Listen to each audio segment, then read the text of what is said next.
दोस्तों, विजय सिंह अपनी 16 साल की बेटी उर्मिला के साथ लगातार शारीरिक संबंध बनाए जा रहा था। वह इतनी दर्दनाक तरीके से शारीरिक संबंध बना रहा था कि उसकी बेटी उर्मिला की हालत बहुत ही खराब होती चली जा रही थी। लेकिन दोस्तों, उर्मिला भी अपने पिता का भरपूर साथ दे रही थी और इन दोनों की सिसकारियां पूरे रूम में गूंज रही थी। दोस्तों, 2-3 सालों तक इनका यह प्रेमी खेल चलता रहा। 2-3 सालों के बाद कुछ ऐसा होता है जिसे जानकर आप भी हैरान और परेशान हो जाएंगे। पूरी सच्चाई जानने के लिए आप वीडियो को अंत तक जरूर देखें। दोस्तों, यह घटना है झारखंड के रांची शहर की, जहां विजय सिंह नाम का एक आदमी अपनी पत्नी प्रीति के साथ और 2 बच्चों के साथ रहा करता था। दोस्तों, विजय सिंह और उसकी पत्नी के बीच में रोज झगड़े हुआ करते थे, क्योंकि उसकी पत्नी विजय सिंह को केवल एक बार ही संबंध बनाने देती थी और विजय सिंह जब तक 2-3 बार शारीरिक संबंध नहीं बना लेता था, उसको संतुष्टि नहीं मिलती थी, उसको नींद नहीं आती थी। लेकिन दोस्तों, वह इतनी दर्दनाक तरीके से संबंध बनाता था कि उसकी पत्नी की हालत बहुत ही खराब हो जाती थी। वह बेड से उठ नहीं पाती थी, इसीलिए वह उसे केवल एक बार ही संबंध बनाने देती थी। दोस्तों, इसी तरह से कई सालों तक यह चलता रहा। फिर एक दिन विजय सिंह अपनी पत्नी के साथ शारीरिक संबंध एक बार बना लेता है। वह जब दोबारा अपनी पत्नी से जबरदस्ती करता है, तब उसकी पत्नी उसको काफ़ी बुरा भला कहने लगती है और दोस्तों, उनके बीच में काफ़ी मारपीट हो जाती है। विजय सिंह अपनी पत्नी को काफ़ी मार देता है। तब उसकी पत्नी वहाँ से गुस्सा होकर अपने मायके चली जाती है। दोस्तों, इसी तरह से जब विजय सिंह की पत्नी अपने मायके चली जाती है, तब इधर विजय सिंह अकेला हो जाता है। इधर इसको घर काटने को दौड़ने लगता है। तब विजय सिंह अपनी पत्नी को मनाने के लिए उसके मायके जाता है और वहां जाकर अपनी पत्नी से काफ़ी विनती करता है कि चलो, जो हो गया सो हो गया, अब घर चलो, अब दोबारा ऐसा नहीं होगा, अब जैसे तुम कहोगी वैसे ही हुआ करेगा। दोस्तों, फिर भी उसकी पत्नी नहीं मानती और वहाँ से नहीं आती। फिर विजय सिंह वहाँ से चला आता है। इसी तरह से उसे 3 से 4 महीने जब बीत जाते हैं, तो विजय सिंह एक दिन फिर अपने ससुराल जाता है और अपनी पत्नी को बुलाने की जिद करने लगता है कि चलो घर चलो, अब दोबारा ऐसा नहीं होगा, अब जैसे तुम कहोगी वैसे ही हम किया करेंगे। लेकिन दोस्तों, उसकी पत्नी उसके साथ रहने से मना कर देती है और कहती है, तुम जाओ और मुझे तुमसे अब तलाक चाहिए, मैं तुम्हारे साथ अब नहीं रहूंगी। तुम्हें जिसके साथ रहना है तुम रहो, मुझे अब जिसके साथ रहना होगा मैं रहूंगी, तुम अपना काम करो। तब दोस्तों, विजय सिंह वहां से चला आता है और 4 से 5 महीने जब बीत जाते हैं, तो विजय सिंह अकेले रह रहकर ऊब जाता है और परेशान होने लगता है। फिर दोस्तों, वह एक दिन अपने दोस्त को बुलाता है और कहता है, यार, कहीं अगर मेरा रिश्ता लगे तो लगाओ, मुझे जल्द ही अब शादी करनी है, क्योंकि घर काटने को दौड़ रहा है, मुझे भी अकेले खाना बनाने में अब मज़ा नहीं आ रही। दोस्तों, तब उसका दोस्त कहता है, यार तुम चिंता मत करो, तुम्हारे पास इतना रोजगार है, तुम इतने बड़े आदमी हो, तुमको आराम से रिश्ता मिल जाएगा, तुम मुझे 1 महीने का समय दो, मैं तुम्हारे लिए एक अच्छा रिश्ता ढूंढ कर ले आऊँगा। दोस्तों, इतना कहकर उसका दोस्त चला जाता है और 15 से 20 दिनों के अंदर ही उसका दोस्त एक रिश्ता ढूंढकर उसके पास आता है और विजय सिंह से कहता है, यार मैं तुम्हारे लिए एक रिश्ता अच्छा लेकर आया हूँ। एक पत्नी है, उसका पति आज से 5 से 6 सालों के बीच में ख़त्म हो चुका है और उसकी लेकिन एक 14 साल की बेटी है, उसको तुमको पालना होगा, उसकी शादी करनी होगी, अगर मंजूर हो तो कर लो, लड़की बहुत ही अच्छी है। दोस्तों, जब यह बात विजय सिंह सुनता है तो कहता है, कोई बात नहीं यार, हम उसकी शादी कर देंगे, लड़की तो अच्छी है ना। तब उसका दोस्त कहता है, लड़की यार 1 नंबर की है, चल कर देख लो। दोस्तों, फिर वह दोनों जाते हैं। जब उस औरत के घर पहुंच जाते हैं, तब वह देखते हैं कि उसकी बेटी जो है वह 14 साल की है, वो भी खूबसूरत है और उसकी माँ भी काफ़ी बेहद खूबसूरत है। दोस्तों, उस औरत का नाम आरती होता है। वह लोग आरती से बात करते हैं और वहीं एक मंदिर में जाकर वह उसी दिन उससे शादी कर लेता है। दोस्तों, शादी के बाद उसे अपने घर में उसको और उसकी बेटी को ले आते हैं। दोस्तों, फिर वह जो तलाकशुदा औरत होती है, उसकी भी काफ़ी हद तक ज़रूरतें होती हैं, लेकिन दोस्तों, उसकी भी ज़रूरतें पूरी नहीं हो पा रही थी, इसीलिए अब वो भी बेहद खुश थी। अब विजय सिंह और आरती दोनों ही बहुत खुश हो जाते हैं और रात भर शारीरिक संबंध बनाते हैं, सुहाग रात मनाते हैं। इतना करने के बाद दोस्तों उसकी जो पत्नी होती है उससे आरती इसको बहुत ही ज़्यादा पसंद आती है, क्योंकि यह आरती के साथ 2 से 3 बार यह शारीरिक संबंध बना लेता था और आरती उसको कुछ नहीं कहती थी। आरती को भी बहुत मज़ा आने लगा था, क्योंकि उसके पति की मृत्यु 5 से 6 सालों के बीच में हुई थी, तो वो भी काफ़ी प्यासी थी। दोस्तों इसी तरह से ये दोनों आरती और विजय सिंह काफ़ी हद तक खुशी खुशी जीवन व्यतीत करने लगते हैं।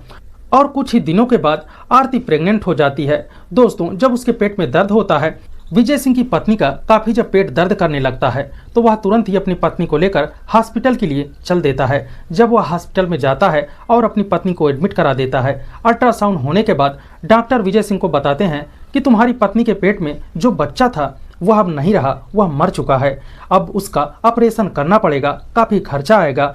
तब दोस्तों विजय सिंह कहता है, सर आप पैसे की चिंता मत कीजिए, जितना भी खर्चा होगा मैं दे दूंगा, बच्चा तो खत्म ही हो चुका है, लेकिन मेरी पत्नी को कुछ नहीं होना चाहिए। दोस्तों वह पैसा जमा करके डॉक्टर उसका ऑपरेशन शुरू कर देते हैं। बच्चे को तो वह निकाल लेते हैं, लेकिन ऑपरेशन के बाद उसकी पत्नी भी दम तोड़ देती है। दोस्तों फिर वह अपनी पत्नी को हॉस्पिटल से लेकर आता है, उसका जो क्रियाक्रम होता है वह सब करता है।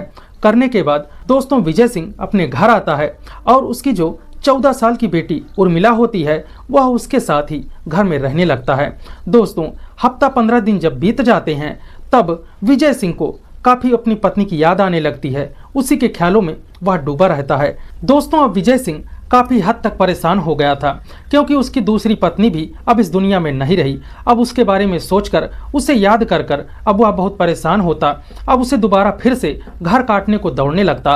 अब उसका मन कहीं लग नहीं रहा था, क्योंकि वह अपनी पत्नी के साथ दिन में भी 2 से 3 बार तक संबंध बना लेता था, इसीलिए उसका मन अब नहीं लग रहा था। दोस्तों वह एक दिन अपनी पत्नी को याद करके घर पर बैठा हुआ होता है और उसकी जो लड़की होती है उर्मिला, वह नहाकर बाहर आ रही थी। दोस्तों वह जब गीले कपड़ों में बाहर आती है तब विजय सिंह उसको देखकर हैरान हो जाता है और उसको सोचने लगता है कि अब उर्मिला तो काफ़ी बड़ी हो गई है, कितनी जवान हो गई है, बहुत ही प्यारी लग रही है। दोस्तों यह सब सोचकर वह उसके बारे में गलत विचार सोचने लगता है और यह सोचने लगता है कि अब मेरा कोई सहारा नहीं है, अब यही उर्मिला है, ये तो मेरी सगी बेटी है नहीं है, अब इसी के साथ मेरा जीवन व्यापन होगा। दोस्तों यही सोचकर वह उर्मिला को अपने पास बुलाता है और बिठाता है और उसके बालों में हाथ फेरने लगता है और कहता है कि अब तुम्हें तुम्हारी माँ की तो याद नहीं आ रही होगी, जब तुम्हें तुम्हारी माँ की याद आए तब तुम मुझे बता देना, हम दोनों साथ ही अब रहेंगे, हम दोनों को साथ ही रहना है, तुम्हें अब घबराने की ज़रूरत नहीं है।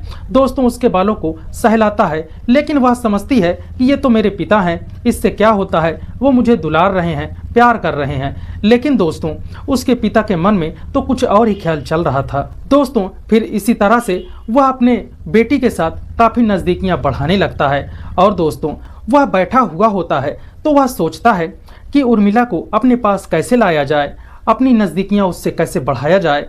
तब दोस्तों वह एक योजना बनाता है और अपने मोबाइल में काफ़ी ढेर सारी ब्लू फिल्म भरवा कर ले आता है और उर्मिला को मोबाइल दे देता है और कहता है, बेटी इसमें बहुत ही बढ़िया मूवी भरी हुई हैं, इसको देखना, तब मुझे बताना कैसी लगी।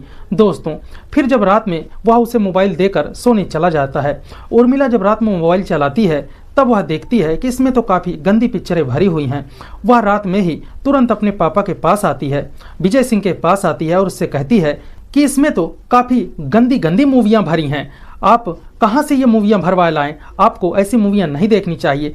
तब दोस्तों वह उर्मिला को अपने पास बिठाता है और कहता है, देखो आज नहीं ये कल तुम्हें ये सीखना है और ये करना है, तुम्हारी जब कहीं शादी होगी, कहीं जाओगी, तब तुम्हें करना होगा।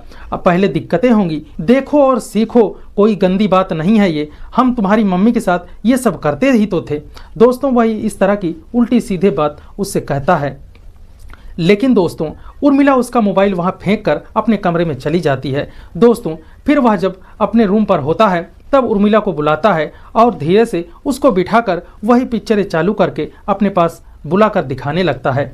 दोस्तों इसी तरह से उर्मिला झटक के वहां से दूर चली जाती थी। लेकिन जब यह सिलसिला रोज होने लगा, दोस्तों कहीं ना कहीं उर्मिला भी फिर सोचने लगी कि जब मेरे पिताजी ही मुझे ये दिखा रहे हैं कि आगे मुझे काम लगेगा, कोई दिक्कत नहीं होगी, तब दोस्तों वह बच्ची होती है, क्योंकि वह 14 साल की होती है, उस ज़्यादा वह सोचना समझना भी अभी नहीं समझती है, तो वह भी उसके साथ बैठकर उसको देखने लगती है और एंजॉय करने लगती है।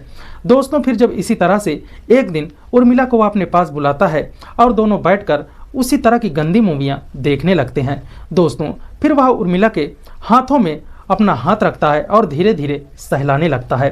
सहलाते सहलाते वह उसके गालों पे हाथ लगाता है और उसको किस करने की जब कोशिश करता है तो उर्मिला उसे रोक देती है और कहती है, पिताजी ये आप क्या कर रहे हैं, हमें ऐसा नहीं करना चाहिए।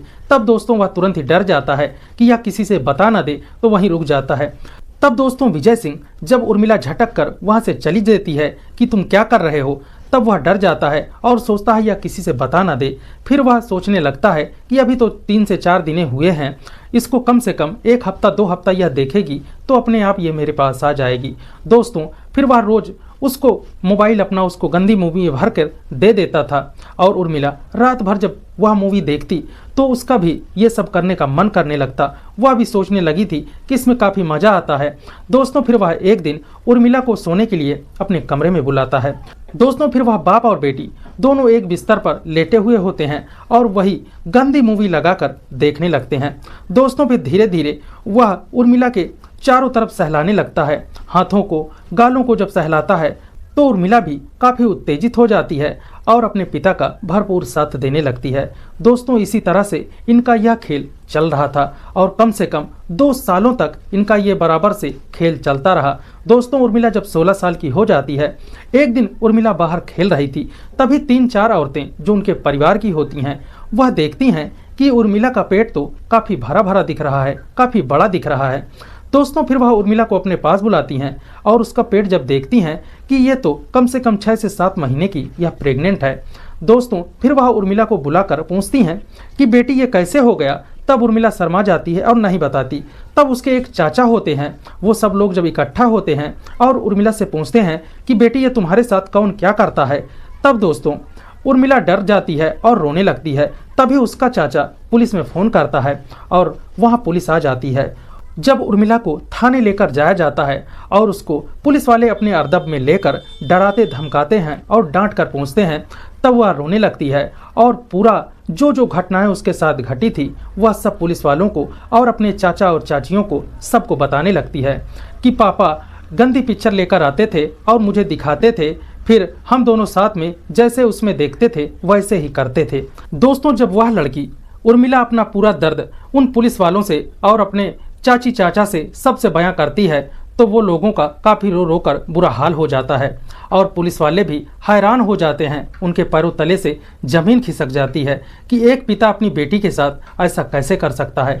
दोस्तों जब गांव वालों को भी इसकी यह बात का पता चलता है तो उनके पैरों तले से ज़मीन खिसक जाती है कि ये इसने इस रिश्ते को ही शर्मसार कर दिया। दोस्तों फिर पुलिस वाले उस विजय सिंह को पकड़ लेते हैं और पोक्सो एक्ट के तहत उसे जेल भेज दिया जाता है और उसे उम्र कैद की सज़ा हो जाती है।